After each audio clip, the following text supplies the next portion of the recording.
Zombie Apocalypse.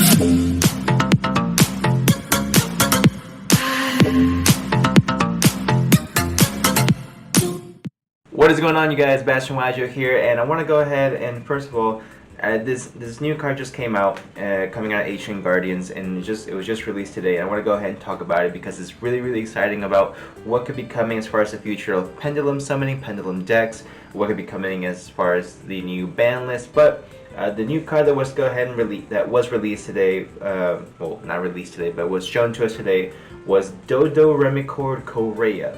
Or Korea, however you want to say that. So basically, I want to go ahead and talk about this card. I read it and it seemed like it had a really cool effect. New archetype coming out as well out of the Ancient Guardian set, which is coming out, like I said right here, May 6th of this year. There's still a bit of ways to go, but as we know, time can go by really quick. And before we may even think about it, May 6th is already going to be among us, pretty much just 2.5 months away.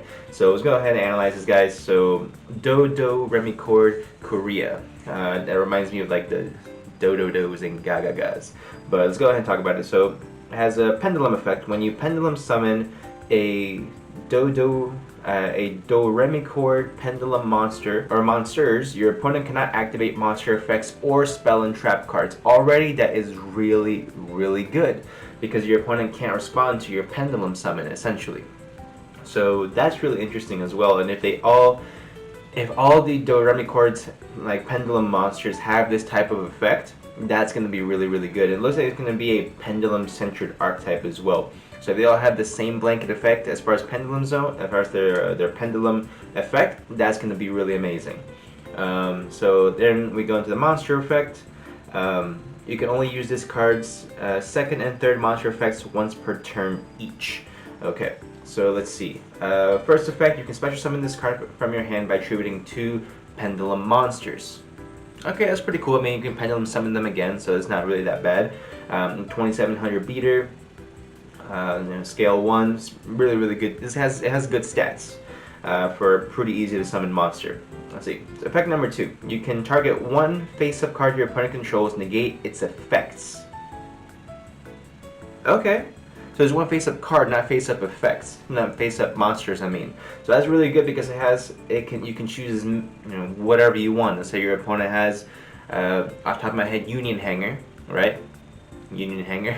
You can go ahead and negate the Union Hanger. You can negate your Virtual World Chuchi. You can negate your whatever face-up card that might be messing with you. So this is really good to counter a lot of the control decks that are going to be playing cards like there can only be one. You can negate it. So that's really cool. Okay, so it has its effects negating to the end of your opponent's turn.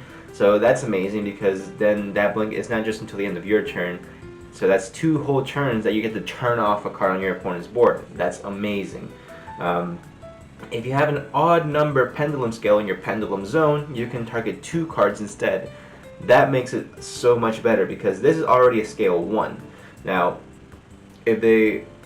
I'm just gonna make a prediction here. If all the Doremichord monsters end up having this type of synergy with each other, where they all have an odd pendulum scale, then just gonna make it so much better. Yes, you can play, of course, other pendulum monsters, the pendulum cards in the deck that are gonna allow you to have maybe some odd number scales. I mean, some even. But if all the Doremichords have odd number scales, that's gonna be really broken as well.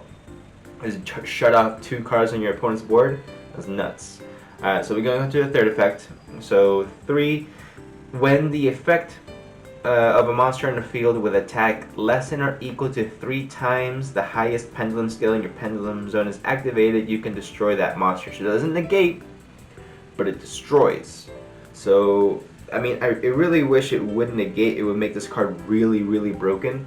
But it destroys. It gets rid of the monster. At least your opponent does have to go ahead and think. If I activate this effect, the monster will be destroyed, and it is at quick effect speed, so it's really good as well. I mean, it would have been absolutely amazing if it would negate it, but I guess that's more or less like the balancing effect that Konami's doing right now. But I still think it's a really cool card. I mean, it gets me really excited to see what the rest of the Doremichord monsters are going to be like. Honestly, this also gets me excited for what this might mean for the pendulum mechanic or summoning mechanic as a whole. as we all know currently, Pendulum summoning is pretty much dead, unfortunately. So Konami pretty much banning every single good Pendulum card, which I understand. I mean, it was really broken decks with the Pendulum Magicians and whatnot, and pretty much any deck that uses like Pendulum type. Oh, I think that's Ford calling me. 1 second. Alright. So Ford's gonna go ahead and help me fix some things as far as my software goes, but that's road. So it really gets me excited as to what this might mean. So because we're getting really good, I'm not gonna get my full hopes up as far as like how good this whole archetype might be, but it has amazing protection. It has the amazing I don't want to say blanket, but it has a way to go ahead and shut up cards on your opponent's board, which is really good as well. And then it has a way to destroy monsters that activate attacks, so it has built-in interruption. So not only is it a monster with beefy stats. Not only is it a monster with beefy stats, but it's really good to go ahead and be able to have that interruption. It has the opportunity to negate cards. It has blanket protection for your monsters as well, so that's really amazing. So it gets me really excited for what Pendulums are going to be in the future. Let me know what you guys think, how this might affect the ban list as well, because Konami does need to sell product. The past few sets for Konami have been a little bit disappointing. Genesis Impact, yes, you have Drytron, but literally everything else is garbage. Blazing Vortex is kind of an underwhelming set. I'm excited about Springens, but literally every other deck I'm just kind of brushing off and putting aside. By the way, if you have not picked up your Spriggan support, go ahead and pick it up now. Well, you can pick up pretty much the whole deck for like 15 bucks. Because we are going to be getting some new support in the near future for that, so that's going to be really exciting as well. Anyway, so it gets me really excited for what might come as far as what might come off the ban list. Will we see, cards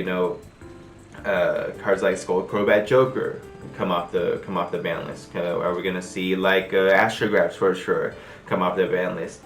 Cards that are going to be a little bit more implemental when it comes to Pendulum summoning. Maybe this is the archetype that's going to go ahead and boost Pendulum summoning through the roof again. And I'm just excited for it, and the more cards come out of this, the more videos I'm going to make on it as far as like just overall hype for it, because I'm personally really excited for it. It seems like a really fun deck. But go ahead and let me know what you guys think in the comment section down below. If you guys are excited for Pendulum summoning and the Doremichord archetype, go ahead and smash the like button and subscribe for more videos, guys. Stay tuned for more Ancient Guardians news updates, and I'll see y'all in the next one.